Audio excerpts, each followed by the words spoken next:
So, in the interests of total honesty, I don't actually have a lot to say about this game. It was an interesting request. I'm kind of a bit of a variety channel in general. I don't focus on, one thing or one genre like most other YouTube or streamers do. So I tend to get requests like this every now and again where it's like, hey, I want you to look at this random game. I had a request for a text adventure a few months ago, for example. But the weird thing about this one is that I was having a really hard time finding anything from a behind-the-scenes perspective. I normally like, in these ruminations, to go ahead and go back and see, okay, well, what went into the making of the game or the movie or whatever, what was constructed there? What were these people thinking? And I don't know a lot about this one. There's just not a lot of info about this one. And that's weird because I've played this game before. And I'm not saying I'm not saying that it's some kind of hipster cred thing. This game was actually introduced to me by a friend of mine, Jonathan, all the way back in the day, back when it first came out. And he was describing the setting of the shells and the orbiting around Septerra itself. And my thought was, oh god, that sounds so cool. And so I sat down and ended up playing it alongside him, basically. He actually lived in another state, but we were playing it at the same relative time. And then I put it away and didn't think about it for, gosh, I guess like 15 years or however long it's been at this point. And then someone's like, I want you to look at Septerra Core. And my first thought was, sweet, I get to talk about that game. All right, let's figure out. Okay, it was made by a company that basically doesn't exist. A company that was made out of the ruins of Viacom to make this game and then immediately broke up again. I have no idea where the developers went or what they're doing now. It was made under the Monolith label. They published it, but it's about all I got there. I have no idea what the ideas were going into this game, why they made it, I could speculate, but I'd be writing on a blank sheet of paper at this point. So what do I say about this game? Now, I am going to say something. This is my big speculation. This game came out, actually it was in 1999, so I guess it's been longer than 15 years now, hasn't it? Either way, this game came out in an era where CRPGs were really in a all-time high at this point. Baldur's Gate was successful. Neverwinter Nights was doing its thing. Fallout 2, I believe, was out at this point in time. I don't remember if Arcanum or Arcanum was actually out yet. I don't recall. So CRPGs were doing well, and of course, JRPGs had finally become popular here in the States. And so we had, Final Fantasy VII exploded, as I've discussed many times before. And as a result, it was getting more attention here, and we would end up getting, future games like Bahamut, Legend of the Lagoon, and Bahamut Lagoon, and all sorts of stuff like that. So I feel like this was an attempt to capitalize on this unique little slice of history by making what is effectively a CRPG JRPG. Because that's really what this game feels like. Now again, all of this is just speculation, because I couldn't find jack about the making of this game. It's frustrating. And I want to talk about that gameplay side of things first.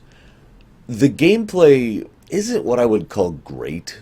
It's not like I was like, oh man, this is awesome. But it did do several things I rather enjoyed. First of all, for major boss battles and whatnot, I enjoyed the charge meter thing. For those of you who haven't played this game, there's this meter thing that just kind of builds up, and at certain points in the game you get more meters to fill, and certain attacks use up certain amount of the meter. Now if you have any excess partial meter, like if you have 1.5 meter and you use a 1 meter cost thing, it burns the whole 1.5. So it gets down to a little bit of a timing thing, because you want to click on the portrait like the second that it gets to then it gets full, so you can use the attack without any loss of efficiency. That's especially important on some of the boss battles, because, this game is not particularly easy, at least for certain points. What's funny is, by the time I got to the end of the game, it got a lot easier.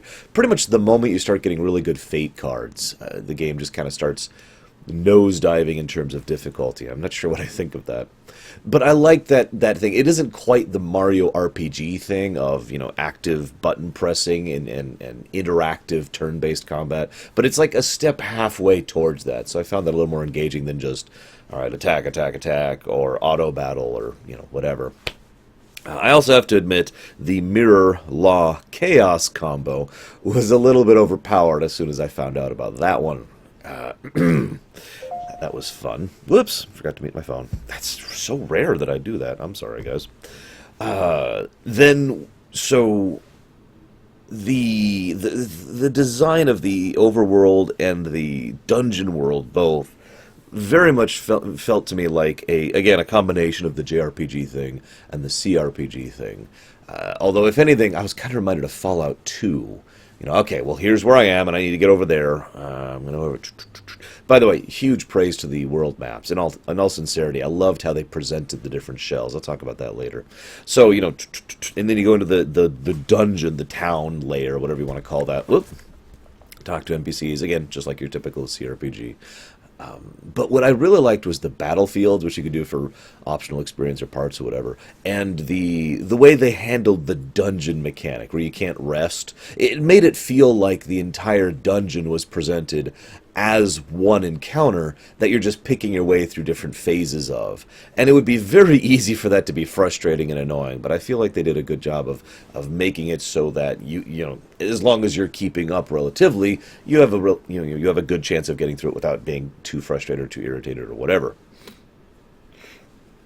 I do have one small complaint about the timing ATB bar, and that's the fact that at certain points in the game, it felt like you're just going to be spamming the first attack over and over and over because you're fighting trash.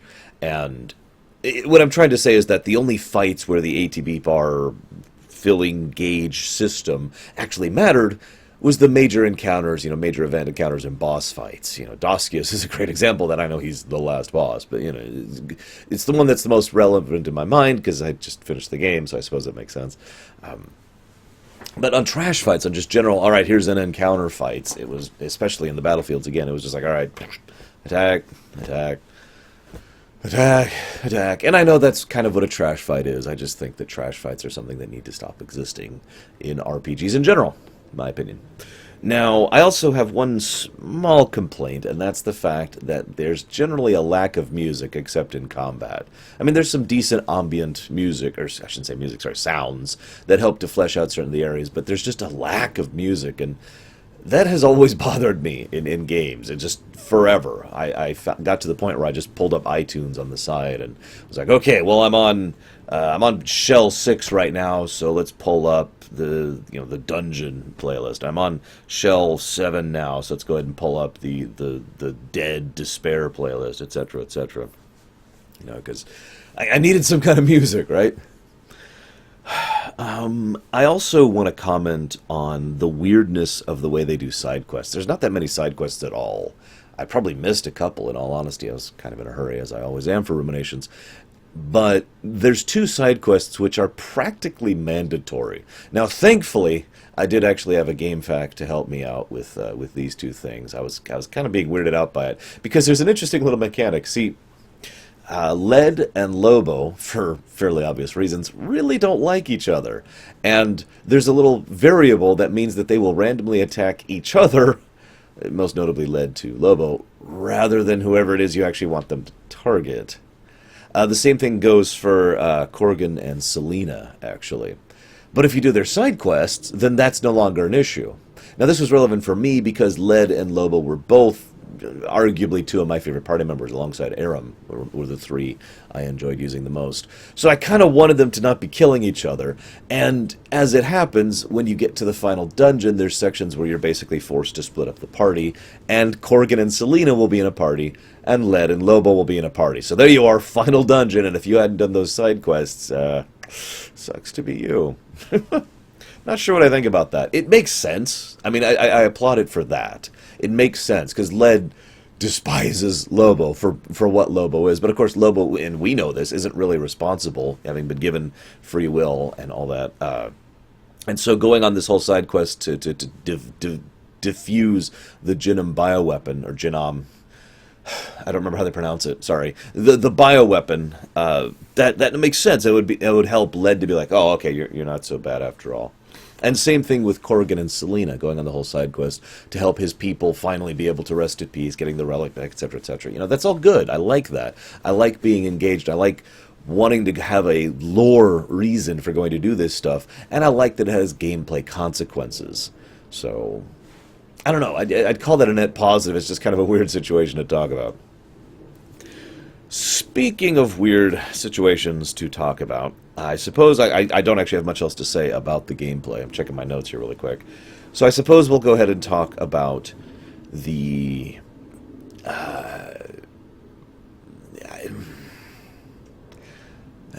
See, we'll talk about the story next, the 6 points of story. But this is a good time to mention that... okay. Please don't hate me for this. As ever, I try to be open and honest on my videos, on my streams. And so what you're getting is the real me, so to speak. This is how I act around other people. This is how I talk around other people. And this game isn't super memorable to me, with one exception, which I'll talk about last. The plot... I mean, I could summarize the plot for you. It's not the most engaging of plots. There's an evil guy who thinks he is going to be the next Messiah. Oh, he's not. It's actually you. I mean, I'm being disingenuous, but the plot wasn't super engaging. It starts off reasonably well. Vengeance, and then encountering more and more people as you go down in order to try and deal with this whole situation. And as you traverse the shells and learn about the shells. But none of the characters really struck out for me. Like Selena and her whole thing. What do I say about that? What do I say about Selena? Like, it's obvious why she had so much loyalty to Doskius, right? I mean, that's a duh. But then he abandoned her because she was of low birth, right? So it's like... So now she's a little bit pissed about this, but she was still loyal to him. And in fact, as we see in the ending, as ever, spoilers, she remained loyal to him. She actually stayed with him on the core to die with him because she loved him just that much. Despite the fact that she turned against him for being, let's be honest, incredibly evil. Doskius is one of the weirdest examples of a villain I've seen in a long time, by the way. I suppose I'll talk about him, because I have something to say about him. But my point is, most of the characters, I don't have anything to say about them. And it's not really an insult. It's not like the game was bad in terms of its story. It's just, I don't have anything to discuss, and that's the whole point of these ruminations. I could give you a summary. I could just synopsize, but I don't see the point in that.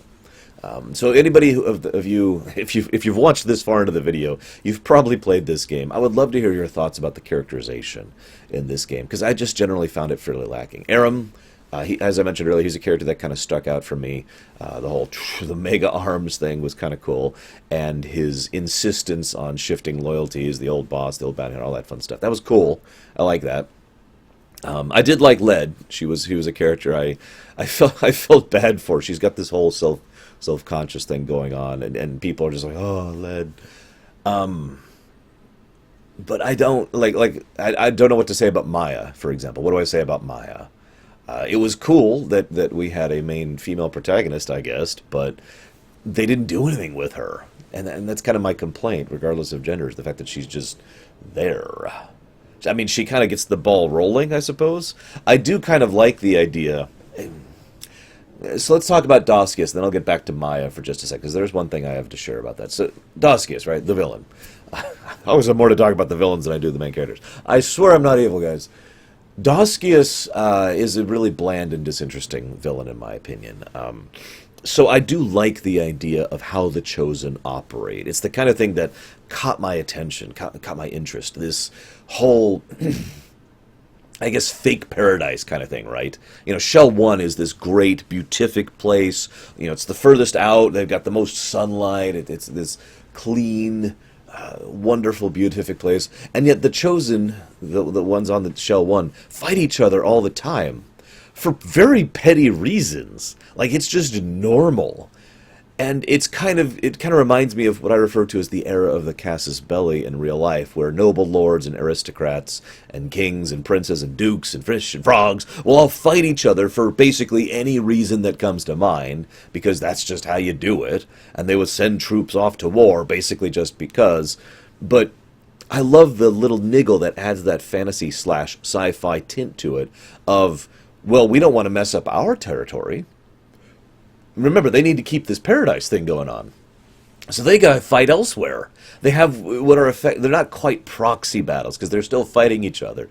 But they have like this set of rules or method by which, there's a proper way to commence war. We have to go down to Shell 2, for example, or Shell 3 or whatever. And of course this leads to Maya's situation. something about that just amused me. But Daskius is like one of the worst of this. He is this evil bastard who demonstrably does not care about other people, actively is totally okay with just killing anyone he doesn't actually care about. For I'm sorry, could you be specific? I mean, I killed all your family and people, but I fought a lot of wars in Shell too. Could you help me out here? Because it's just so normal to him. It's so ordinary for him to go off and wage war and basically ruin the lives of the common people. In other words, this guy, Daskius, is practically the example of the corrupt aristocrat.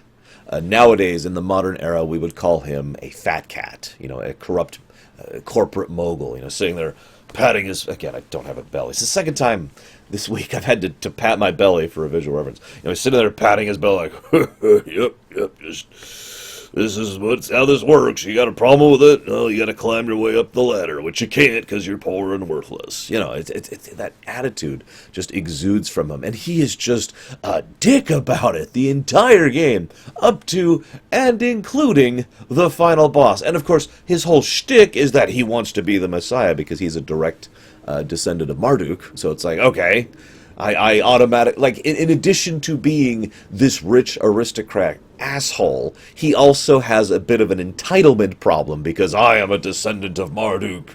I am the one who should rule on high as Sultan. And then, of course, so all of this at least kind of helps. Like as weird as that sounds, it's a very boring, basic kind of a villain, but at least they're fairly consistent in that portrayal, and it does help to serve as a central platform for several of the characters to get involved. Pardon me a second. Blowing my throat out here. So, at least his portrayal as this rich aristocratic dickhead helps to inform one of the major themes of the work, which, again, I'll talk about in a moment. But then you beat him, and the ending starts playing, and he's like, oh, I see now, you are truly the chosen of Marduk. Go save our... He suddenly turns into a good guy. In the ending. There's no hint of this in the entire game. I mean, I guess he's decent to Salinas. That's something. But he comes across as this horrible person the entire game. This just unpleasant individual, in addition to being evil. And then in the very, right there at the finish line, wait, guys. I've decided to stop being evil. Sorry about this. It was totally my bee. I was a little Vegeta Loco there. That's a reference none of you are going to get. Just out of nowhere, it bugs the crap out of me every time I see that. I mean, I actually rewatched the ending on YouTube. I pulled up the ending just to be like, did I miss something? No. He just suddenly says, you are the one who must be, the great, oh my God, whatever. So, and of course he says, Maya, it's you, and she's still got those damn tattoos from when she had to infiltrate a lot earlier. And so I guess we'll talk about Maya a bit more here, because I said I would, and we're going to talk about the themes, because I said I would. I feel like the central theme of this work, I feel like the primary arc that they're going for, is the idea of humanity as a concept, as a whole, I guess I should say, rising up beyond its limitations and its perspectives and its, for lack of a better term, pettiness, in order to become part of a greater community. I'll talk about that in just a moment as well. And so the idea that Daskius provides this foil to the main characters in so many different ways and serves as a method by which they can prove their worth, that he is the one who is pushing them, unintentionally of course, so that they can rise above and become the heroes that they need to be, is kind of an undercurrent theme throughout the whole work, and it informs a lot of the quests and arcs and general paths as you're going through the shells. So I kind of like that. I suppose this is also a good time to talk about the whole, Kingdom of Heaven thing. So this is purely my own opinion and interpretation of things, but I gotta say, I've always felt that this is a science fiction story, not a fantasy story, or at least more science fiction than fantasy. The idea here being that this feels like a race of precursors, whatever you want to call them, advanced aliens or beings or individuals or whatever, who have deliberately designed and engineered certain circumstances on planets, and then the idea is to test those people, to give those people a chance to prove that they deserve to be part of the greater galactic community, or whatever you want to call that, to rise up and then reach out to the stars, so that it serves as sort of a real-life parallel to the paradox of how real-life creatures, sentient, sapient beings, could reach out to the stars, and the idea of if they're unified or if they're horrific, all that kind of stuff, basically enforcing. I have this mental image of this race of beings that were the first ones out to space, and they're like, okay, we need to make sure no one screws this up. So we're going to make it so that we're going to build these worlds, and we're going to put people on them, and we're going to test them, or change the worlds into something, and then we're going to test them, and we're going to say, okay, prove that you belong in the community, that kind of a thing. And I kind of like that idea, but I also mention this because I never, even when I played this game originally, I never took the mythos of this game at face value. The idea that the creator, created this place, but also Gemma, the great demon, was like, "Rawr, I want Lyra because I'm evil." And she's like, "No, but it's okay, I'm going to get this mirror, and it's going to create the stars," and just all this stuff. I never took that at face value.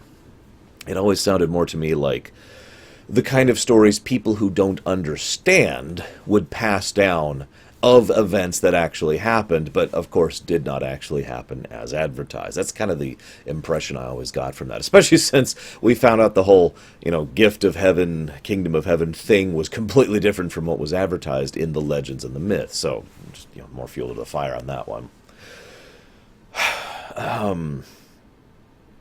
Gosh, do I have anything else to say at all? I'm just looking at my notes here. I do have one last thing to talk about, and that would be the setting. So I'm going to admit something here. I have taken deliberate and knowing influence in some of my works. In fact, I have a whole setting that's built around a concept that was inspired by Septerra Core, because while the plot isn't really memorable and I don't really have a lot to say about the characters, I love the setting. I love the idea of this world of layers. I've actually tried to physically make a model of how exactly this would work, and I failed because it's a weird situation the way they present it. But I love this concept. In fact, I mentioned praise for the world maps earlier. I got to give extra super special praise to those world maps, because as you go further, so in each map there's like cloud layers, and you can kind of see what's down below, and you can see the other continents down below. And as you get further down, the clouds get a little more dense, and things get a little darker, till you get all the way towards the bottom, and it's like you barely can even see the sun. And, of course, that is a relevant thing for each shell, too. As you go further down into the shells, their very biomes and environments and cultures and people are adapted to where they are in the layer. As I mentioned earlier, Shell 1 with the Chosen is this great beatific place in the pseudo-paradise. And, of course, they do so much of their fighting on Shell 2, and this is kind of a cool little thing, wonderful little setting building thing. They don't really have a lot of trash or refuse or anything like that problem on Shell 1. Why would they? They just dump it over the side. Meanwhile, on Shell 2, it's kind of this irradiated, blasted hellscape with debris everywhere, because it's where they do all their fighting, and it's where they dump all their trash. It is, in other words, a literal metaphor for the working class, or the normal people, or the serfs, or the peasants, or whatever you want to call it, providing the support that allows the upper crust of the aristocracy to function as is. But then as we go further down, we see more stuff like this. I don't have much to say about Shell 3, but Shell 4, 5, 6, and 7 all follow a kind of theme, in my opinion. Basically, different layers of society. So, actually, I guess I could say something about Shell 3. So let's go back up to Shell 2 really quick. The idea of, living just this horrible, like, basically post-apocalyptic pseudo life is hard kind of a situation. But you go down to Shell 3, and what you have is, well, it's kind of like an agrarian society thing. It's not quite, but, it's leaning in that direction. In other words, it's either the people who have started making the basic functions of society, your typical Lord of the Rings / Oblivion / green English grassland kind of a fantasy setting place, either because that's where they first started, or because if you think of it thematically, we've got the aristocracy, which creates the apocalypse, which creates the post-apocalypse. So this is the point at which they've kind of recovered now. Again, thematic, not literal.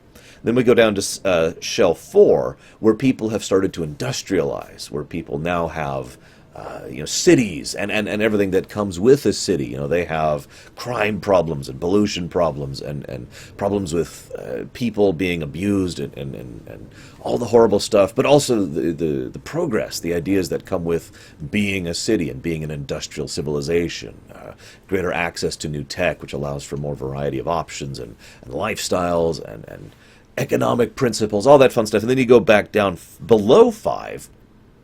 See, we continuing this thematic path. We have started at agrarian, we've advanced to cityscape, then we get to Shell 6. Or wait, no, I'm sorry, no, Shell 5, excuse me, 4 was the city. 5 is the point at which we have gotten very advanced technology. We are super, way beyond the industrial age, basically at like modern age or further, pseudo-futuristic. But there's all these problems that come with it because all of this advanced tech and all of this advanced infrastructure that the society has requires a certain level of resources and personnel and time and service in order to keep it functioning, which is why they're basically always at war. The Resource Wars is actually, I believe, the most recent war that they actually mention that was happening on Shell 5. As I mentioned, yeah, between Ankara and Jinnah, the one I kind of referenced earlier with the bioweapon. And then it's like, okay, so what do you go after that? What happens after you are in a society where you can basically destroy each other? Well, then we see things degenerate even more into what is basically pirate hell as we go down to Shell 6, where the constant warring and the constant technological progress at the expense of people has led to what is effectively a degenerate society. Hence Shell 6. And you can kind of see how, if you were watching like a single society rather than all these different places, you could see how they could progress through these shells as we make our way further and further down to the core. And of course, the final shell is the most telling, in my opinion, Shell 7, which is this incredibly warped, mutant, basically alien landscape where they barely ever have the sun, and everything is mutated, and there's toxic fumes, and they don't even have the ability to do basic radio at this point because the core energy is so powerful. And it's just this wild, what's the word I want to, like brutal, savage landscape, which you have to go through with all this bioluminescent, people can't even properly see, In other words, the after effects of the rampant excess of 6, which came from the rampant excess of 5, which came as a natural byproduct of 4, which came as a natural advancement of 3, which came as a way to pull out of 2, which came as a consequence of 1. Now, again, I don't mean this literally. I mean this more thematically. Although there are some literal connections there, 1 to 2 being an obvious one. I've always loved the way they present the shells and the layering of societal progress as we go through the shells, and the idea of literally being able to look over the edge of a continent and seeing another continent down below you is just a fascinating idea to me. I love the setting of Septerra Core. I absolutely adore it. I really wish they had done more with it, if anything. I would love to see a proper remake of this game. I would love to see a sequel to this game, because they don't really actually explain the Kingdom of Heaven thing. I gave you my speculation, the advanced people test, galactic community, but they don't actually explain. It's just, there's those other worlds, and there's those cities. They already passed their tests, so they're cool. You can interact with them now. But what does that mean? Why were they there? Why are they so close as to be visible? That's probably just artistic license.